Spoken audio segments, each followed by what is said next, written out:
Hello, welcome to what's going to be my last Bible study or thought for the day, whichever one you prefer to call it, from the um, book of Romans. I'm going to be on Romans 16.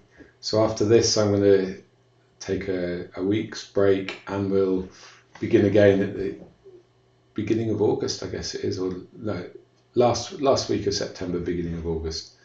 Losing track here. And if you want to make a contribution or a thought of which book of the Bible we could do next, then please let me know and we'll go from there. So anyway, I want to pick up in Romans 16. And, excuse me, an itch in my eye there. The thing I love about this is it shows two things. It shows Paul's heart about the people that he's talking about. But more than that, it also shows how he wants these people to be known by us. And I want to encourage us that out of this, in our language, in our talking about people, in the way we bring people up, let our language, let our speech be like this, so that people who hear us talk, people who hear us mention a name, will go in their hearts, it'll leave them wanting to meet that person, wanting to connect with them, wanting to understand or get to know more about who that person is. Now you'll see what I mean when I read this. Now imagine this is a list of people that Paul's talking about, but that you and I could go out and meet tomorrow. Are they the sort of people we'd want to meet? That's the question that I want to pull out of this. So he says, I commend to you our sister Phoebe, who is a servant of the church, which is in Centuria, I think that's right, that you receive her in the Lord in a manner worthy of the saints, and that you help her in whatever manner she may have need of you. For she herself has also been a helper of many, and also to myself as well. There you are. So you look at that. Do I want to meet Phoebe? This is his greetings. This is the end of the book here. He's taken time to think about this and write down. And the first person is Phoebe. She's someone that's clearly helped him, worked hard, and he feels is worth commending. And as a result of this, she gets her name written in the Bible. That's just incredible. She's a helper of many. You think, would you like to know Phoebe? Are there people that you know who are like that?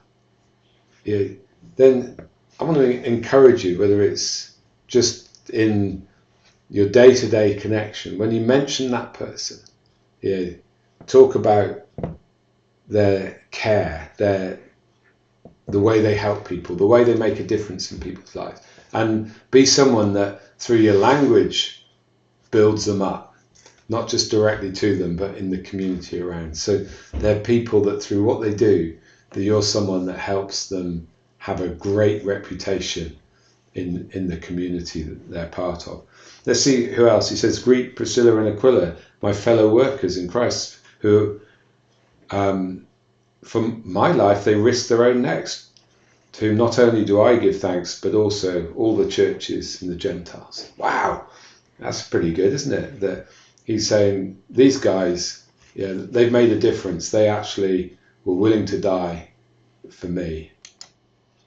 Slight pause there, a little sneezing fit. I haven't had one of those all day. And then boom, just as you start to record. Anyway, so we're on Priscilla and Aquila, that they've risked their life for the sake of Paul. And then it says they've got a reputation among all the churches.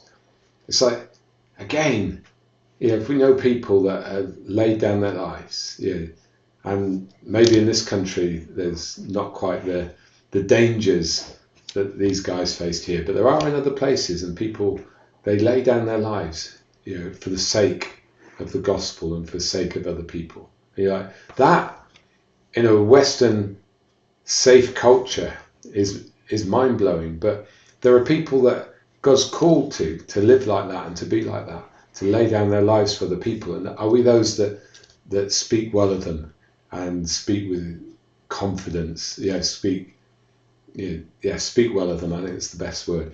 So going on here, it talks about the church that meets in their home and the guy who's the first convert. And then he mentions Mary. He says, Mary, who has worked hard for you. Are we remembering those and speaking well of those that work hard in our church communities and in the community around? So you can see what Paul's doing. He's greeting people. These are people that stand out in his mind. This is his community. These are the people that he has connection with. And we need to be the same sort of people. Speak well of those that work hard. Recognize that there's people that day in, day out are serving God in the way that God's given them to serve, but it's making a difference. Speak well of them. Then he goes on, he talks about people who've been outstanding among the apostles that, he says, actually they've been prisoners alongside me. He speaks well of them. He has a joining of heart. And there'll be people that in your world you have a joining of heart with. Make sure that you speak well of them. Make sure that other people, know the positive things of what they're like and what they mean. Then he says of someone, they're beloved in the Lord. Someone else he refers to as a fellow worker. Someone else, he says, actually they're approved, by Christ. And his greetings go on and on. And repeatedly, this statement, they've worked hard. They're fellow workers. They've suffered with me. He talks about one person. He says, you're a choice person. And he highlights others who are, outstanding in different ways. So as we come to the end of looking at Romans, and we see the greetings that Paul has brought, I want you to step back for a moment, and in the things, out of the things that we keep growing in and learning and going, okay, not only do I want my language towards other people to be, speaking well, building up. I remember when I first became a Christian, I was doing a weekend thing with a guy that I've known for years, Michael, and I was stunned by the way he spoke well of everyone. I was like, at that time, it just wasn't part of who I was. I'm like, I noticed, and the impact of him speaking well, the impact of him saying, so-and-so is amazing, their incredible prayer, so-and-so is amazing, this. It impacted my language, it impacted how I talked, it impacted how I responded. If I wanted to have a bit of a moan, it stopped that within me, and it challenged me. So as we speak well, we influence our environment and will cause others to speak well.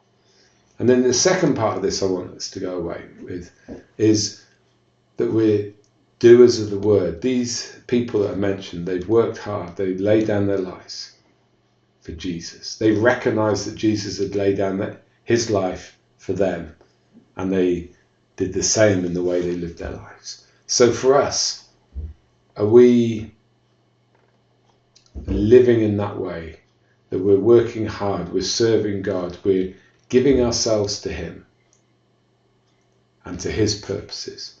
Are we basically dealing with anything that stops us living that zealous life for Christ? There's so much stuff that can get in the way. We're called to be zealous for him and in his purpose.